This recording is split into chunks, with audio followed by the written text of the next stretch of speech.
We're gonna listen to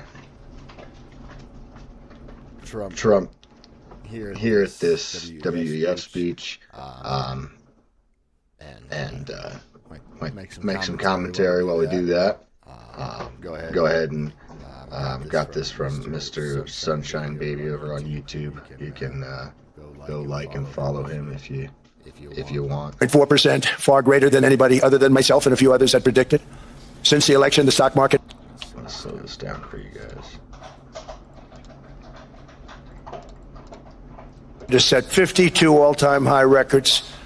So that's in 1 year, 52 records, adding $9 trillion in value to retirement accounts, 401ks, and people's savings.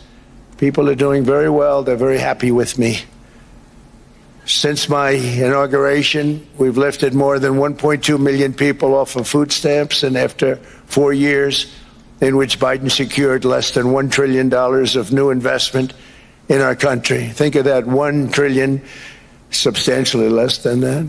In 4 years, we've secured commitments for a record-breaking $18 trillion, and we think when the final numbers come out, they'll be closer to $20 trillion of investment. That's never been done by any country at any time, not even close. Just over 1 year ago, under the radical left Democrats, we were a dead country. Now we are the hottest country anywhere in the world. In fact, the United States economy is on pace to grow at double the rate that was projected by the IMF just last April. And with my growth and tariff policies, it should be much higher. I really believe we can be much higher than that. And this is all great news, and it's great for all nations. The USA is the economic engine on the planet, and when America booms, the entire world booms. It's been the history. When it goes bad, it goes bad. You all follow us down, and you follow us up, and we're at a point that I don't believe we've ever been. This afternoon, I want to discuss how we have achieved this economic miracle, how we intend to raise living standards for our citizens to levels never seen before, and perhaps how you too and the places where you come from can do much better by following what we're doing, because certain places in Europe are not even recognizable, frankly, anymore. They're not recognizable. And it's especially true in Paris, Germany. Ireland is facing some of the struggles as well. It's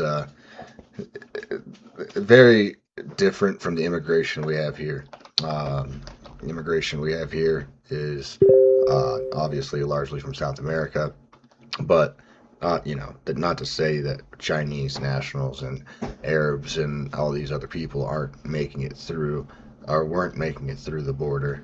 We are thankful enough not to have that happening at the moment. Our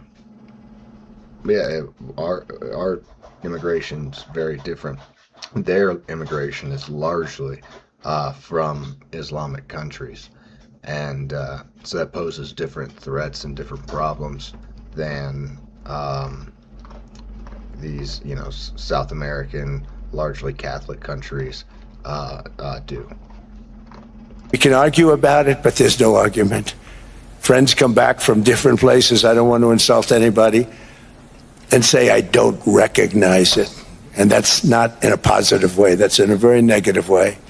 And I love Europe, and I want to see Europe go good, but it's not heading in the right direction. In recent decades, it became conventional wisdom in Washington and European capitals that the only way to grow a modern Western economy was through ever-increasing government spending, unchecked mass migration, and endless foreign imports.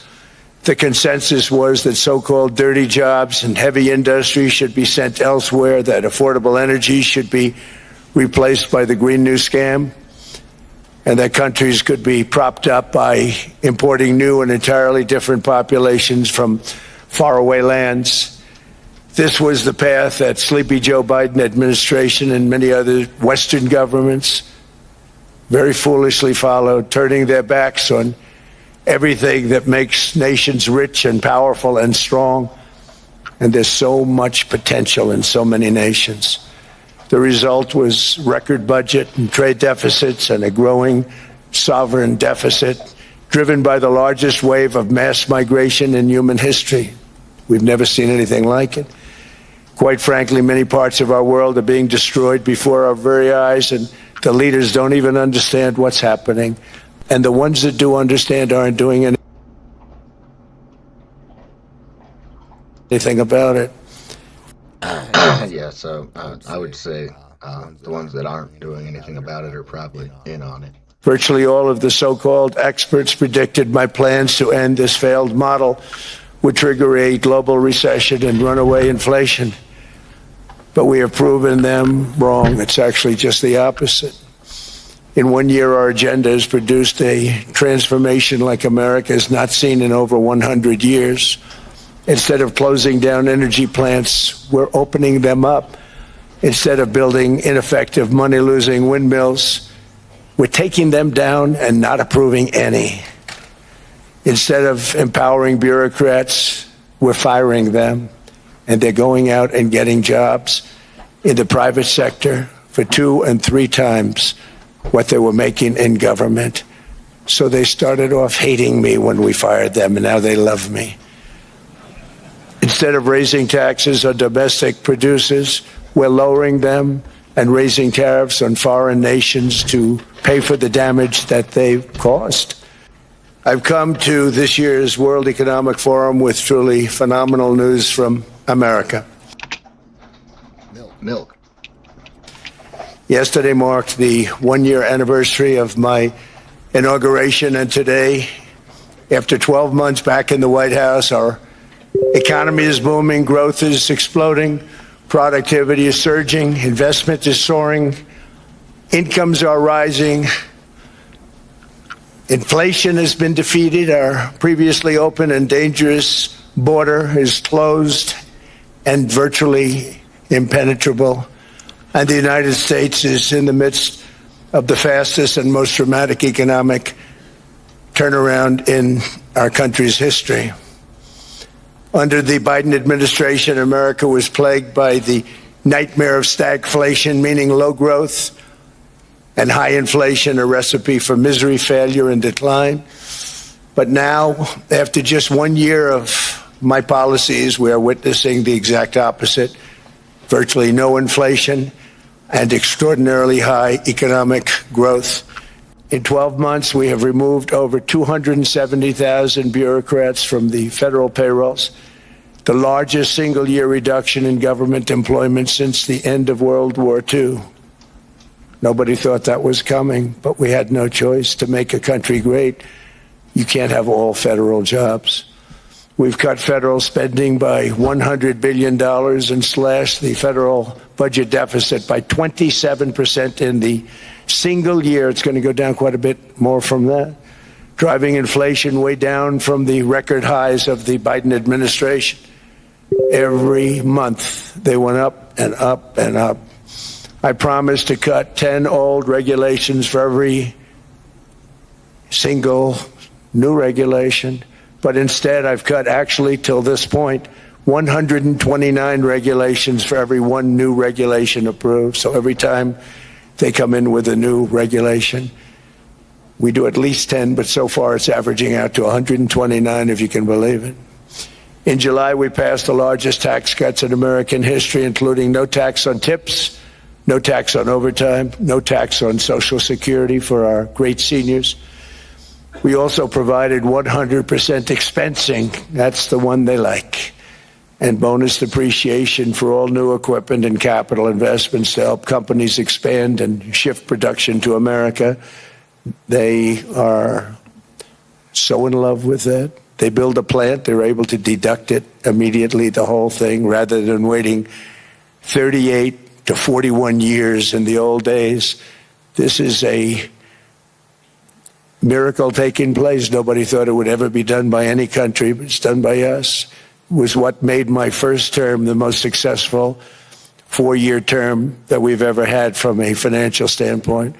and now we've upped it. This is a 10-year program, not a one-year program, but you're allowed to deduct everything in 1 year. It used to be 38 to 41 years. With tariffs, we've radically reduced our ballooning trade deficit, which was the largest in world history. We were losing more than $1 trillion every single year, and it was just wasted. It was going to waste. But in 1 year, I slashed our monthly trade deficit by a staggering 77%. And all of this with no inflation, something everyone said could not be done. There were a couple of brilliant people that actually thought I was doing the right thing. I thought I was doing the right thing. Now they all think I'm doing the right thing because they can't believe the numbers. American exports are now up by more than $150 billion. Domestic steel production is up by 300,000 tons a month, and it's doubling over the next 4 months. It's doubling and tripling, and we have steel plants being built all over the country. Nobody thought they'd see that. Factory construction is up by 41%, and that number is really going to skyrocket right now because that's during a process that they're putting in to get their approvals, and we've given very, very quick, fast approvals. In the process, we've made historic trade deals with partners covering 40% of all U.S. trade. Some of the greatest companies and countries in the world. We have countries as our partner, too. The European nations, Japan, South Korea. They're our partners. They've gone into massive deals with us, especially on oil and gas. And these agreements raise growth and cause stock markets to boom, not only in the U.S., but virtually every country that came to make a deal, because, as you've learned, when the United States goes up, you follow. It's really become a staple. In America, I've stopped the nation-wrecking energy policies that drive up prices. And by the way, for anybody who doesn't know your history, it's a Bellamy salute. It was the salute to the American flag all the way prior to the World War II ending. So miss me with your Nazi rhetoric. While sending jobs and factories to the world's worst polluters. They are indeed polluters. Under Sleepy Joe Biden, new domestic oil and gas leases fell by 95%. Think of that. Then they wonder, why was gasoline going up so fast? The gasoline actually topped $5 a gallon, and some places $7 a gallon, and more than 100 major power plants were violently shut down by incompetent people that had no idea what the hell they were doing. Under my leadership, U.S. natural gas production is at an all-time high by far. U.S. oil production is up by 730,000 barrels a day, and last week we picked up 50 million barrels from Venezuela alone. Venezuela has been an amazing place for so many years, but then they went bad with their policies. 20 years ago it was a great country, and now it's got problems, but we're helping them. And those 50 million barrels, we're going to be splitting up with them, and they'll be making more money than they've made in a long time. Venezuela is going to do fantastically well. We appreciate all of the cooperation we've been giving. We've been giving great cooperation. Once the attack ended, and they said, let's make a deal. More people should do that. But Venezuela is going to make more money in the next 6 months than they've made in the last 20 years. Every major oil company is coming in with us. It's amazing. It's a beautiful thing to see. The leadership of the country has been very good. They've been very, very smart. The price of gasoline is now below $2.50 a gallon in many states, $2.30 a gallon in most states. Then we'll soon be averaging less than $2 a gallon. In many places, it's already down even lower, $1.95 a gallon. Numerous states are at $1.99, numbers that nobody has heard for years. Actually, since my last administration, we got it down to around those numbers. I've signed an order directing and approval of many new nuclear reactors. We're going heavy into nuclear. I was not a big fan because I didn't like the risk, the danger, but they have the progress they've made with nuclear is unbelievable, and the safety progress they've made is incredible. We're very much into the world of nuclear energy, and we can have it now at good prices and very, very safe. And we're leading the world in AI by a lot. We're leading China by a lot. I think President Xi respects what we've done, in part because I've allowed these big companies building these massive buildings to build their own electric capacity. They're building their own power plants, which when added up is more than any country anywhere in the world is doing. Because of my landslide election victory, the United States avoided the catastrophic energy collapse which befell every European nation that pursued the Green New Scam, perhaps the greatest hoax in history. The Green New Scam, windmills all over the place, destroy your land, destroy your land. Every time that goes around, you lose $1,000. You're supposed to make money with energy, not lose money. Here in Europe, we've seen the fate that the radical left tried to impose on America. They tried very hard. Germany now generates 22% less electricity than it did in 2017. And it's not the current chancellor's fault. He's solving the problem. He's going to do a great job. But what they did before he got there, I guess that's why he got there. And electricity prices are 64% higher. The United Kingdom produces just 1/3 of the total energy from all sources that it did in 1999. Think of that, 1/3. And they're sitting on top of the North Sea, one of the greatest reserves anywhere in the world, but they don't use it. And that's one reason why their energy has reached catastrophically low levels with equally high prices. High prices, very low levels. Think of that, 1/3. Yeah, California has the same problem alongside with taxes and regulations. There's a reason why it's consistently one of the most expensive states for gas, even though they have pretty decent size oil well underneath California. They don't do a lot of production. I can't remember what percent of. I think it's like 7. I can look it up. But it's a very large percentage of the oil that they refine there is foreign, or at least from out of state. And you're sitting on top of the North Sea, and they like to say, well, that's depleted. It's not depleted. It's got 500 years. They haven't even found the oil. The North Sea is incredible. They don't let anybody drill. Environmentally, they don't let them drill. They make it impossible for the oil companies to go. They take 92% of the revenues. So the oil companies say, we can't do it. They came to see me. Is there anything you can do? I want Europe to do great. I want UK to do great. They're sitting on one of the greatest energy sources in the world, and they don't use it. In fact, their electricity prices have soared 139%. There are windmills all over Europe. There are windmills all over the place, and they are losers. One thing I've noticed is that the more windmills a country has, the more money that country loses, and the worse that country is doing.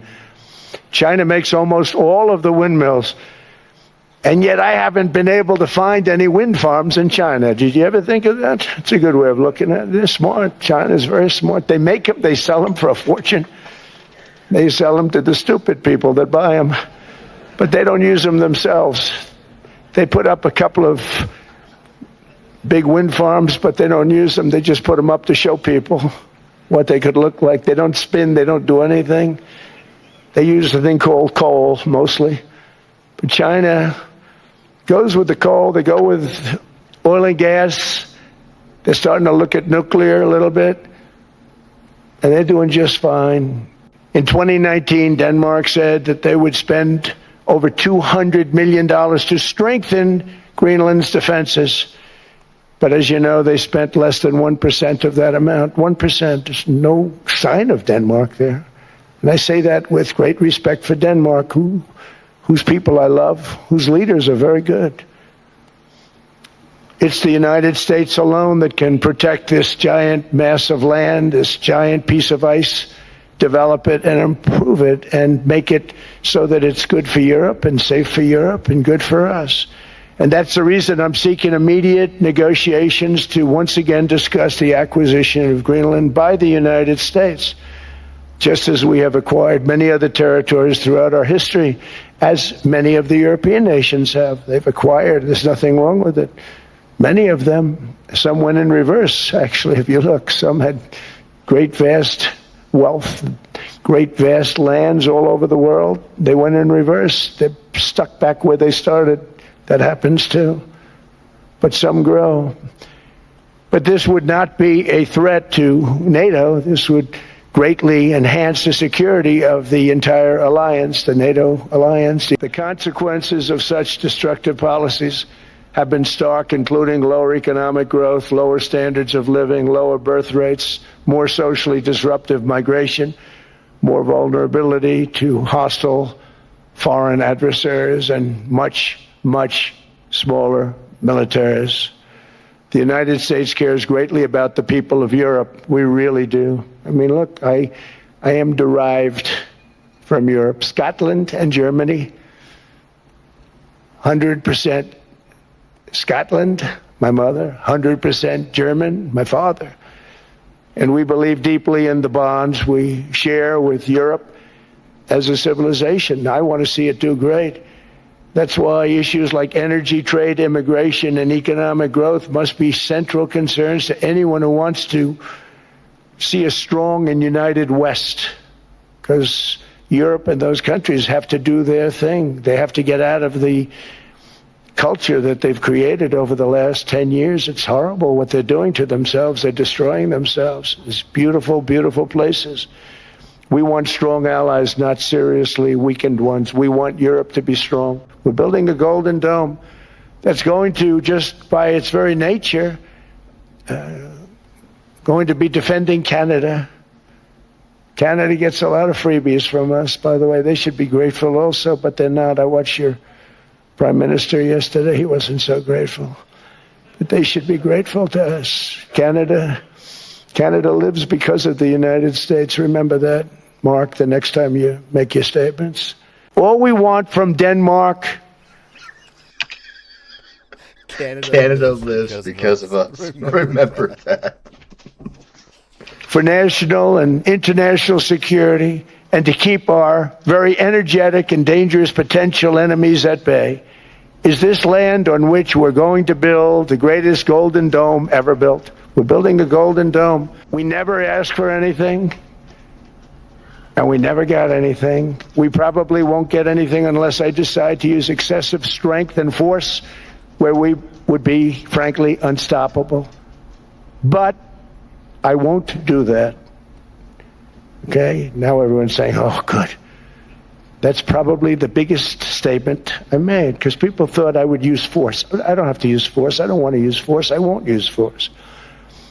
All the United States is asking for is a place called Greenland, where we already had it as a trustee, but respectfully returned it back to Denmark not long ago after we defeated the Germans, the Japanese, the Italians, and others in World War II. We gave it back to them. We were a powerful force then, but we are a much more powerful force now, after I rebuilt the military in my first term and continue to do so today. Home ownership has always been a symbol of health and vigor of American society, but that goal fell out of reach for millions and millions of people in the Biden era because interest rates went up so high. Today, I'm taking action to bring back this bedrock of the American dream. In recent years, Wall Street giants and institutional investment firms, many of you are here, many of you are good friends of mine, many of you are supporters. Sorry to do this, Joe, I'm so sorry. But you've driven up housing prices by purchasing hundreds of thousands of single-family homes, and it's been a great investment for them. Often as much as 10% of houses on the market You know, the crazy thing is a person can't get depreciation on a house, but when a corporation buys it, they get depreciation. Okay, that's something we're going to have to think about, too. I don't know if too many people think about that. You buy a corporation, they buy 500 houses, they buy hundreds of thousands, they buy 500 houses, they can take depreciation. A person sweats and works and buys one house, they can't. But homes are built for people, not for corporations, and America will not become a nation of renters. We're not going to do that. That's why I have signed an executive order banning large institutional investors from buying single-family homes. It's just not fair to the public. They're not able to buy a house. And I'm calling on Congress to pass that ban into permanent law, and I think they will. One of the biggest barriers to saving for a down payment has been surging credit card debt. The profit margin for credit card companies now exceeds 50%, one of the biggest. And they charge Americans interest rates of 28%, 30%, 31%, 32%. Whatever happened to usury? So to help our citizens recover from the Biden disaster, all caused by this. Did Pro just mention usury laws to the World Economic Forum? We really are living in the best timeline. Whoa. Bring tears to my eyes. Holy shit. Horrible precedent, just horrible precedent. I'm asking Congress to cap credit card interest rates at 10% for 1 year. And this will help millions of Americans save for a home. They have no idea they're paying 28%.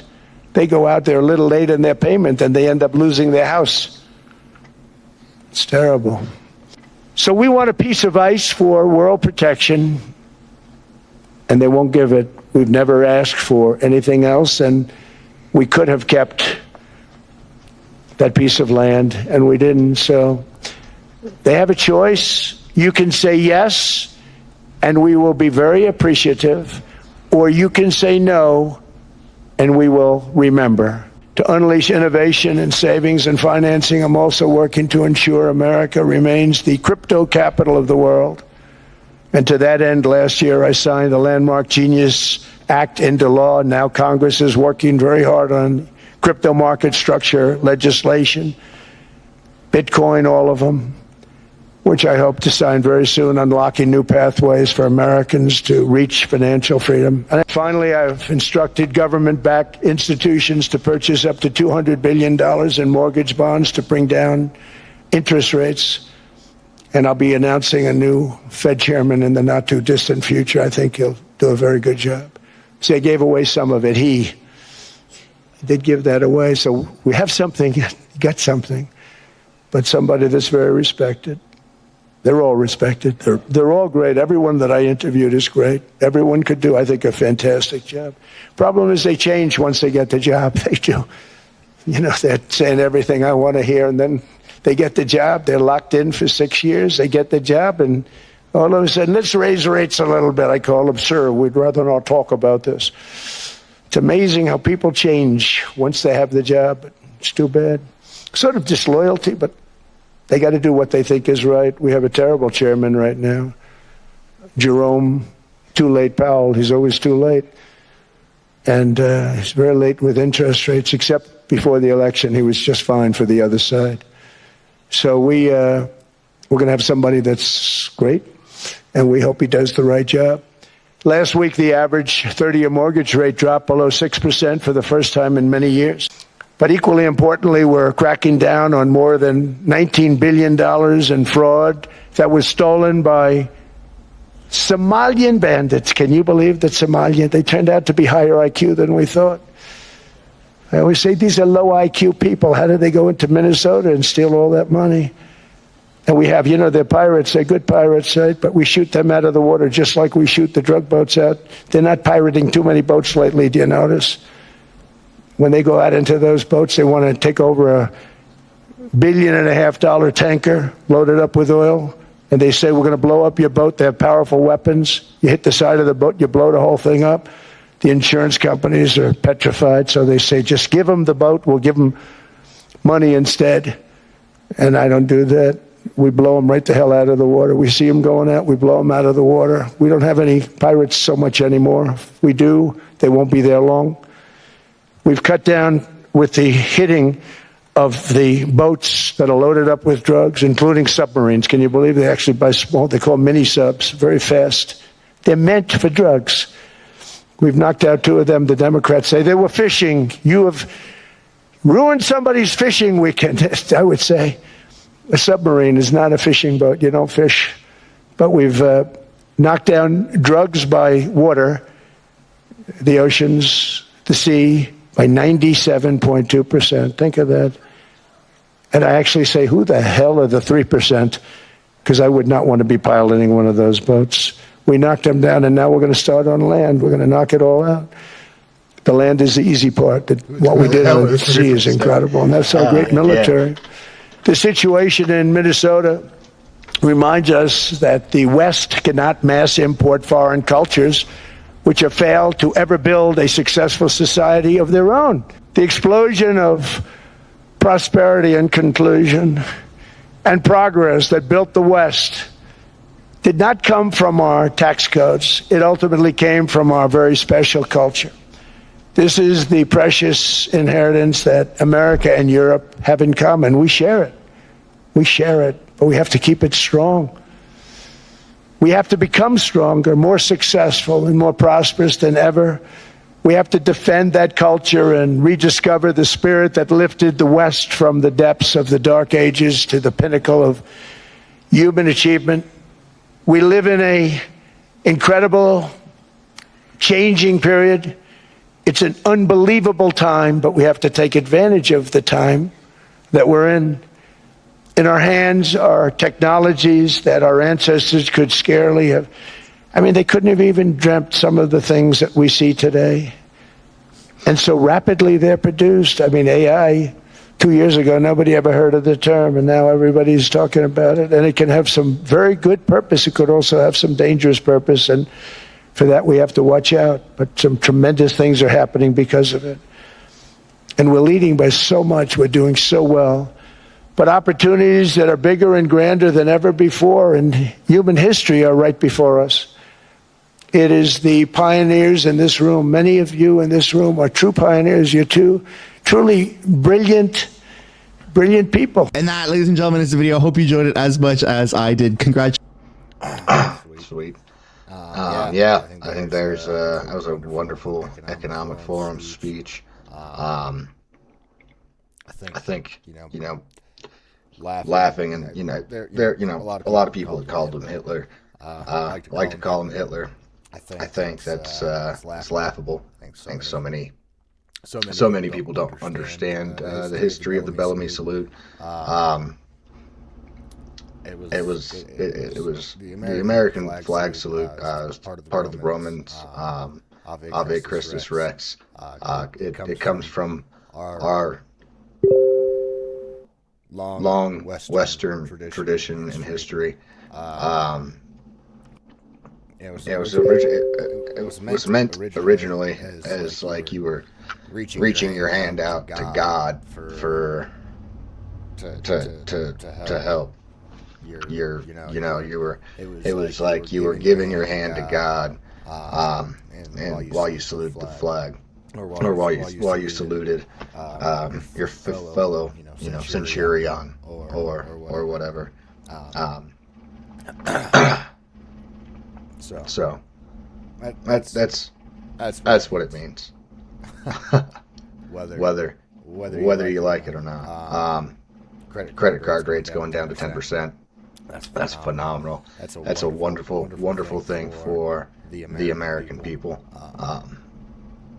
Truly is a golden age. Let's get after it.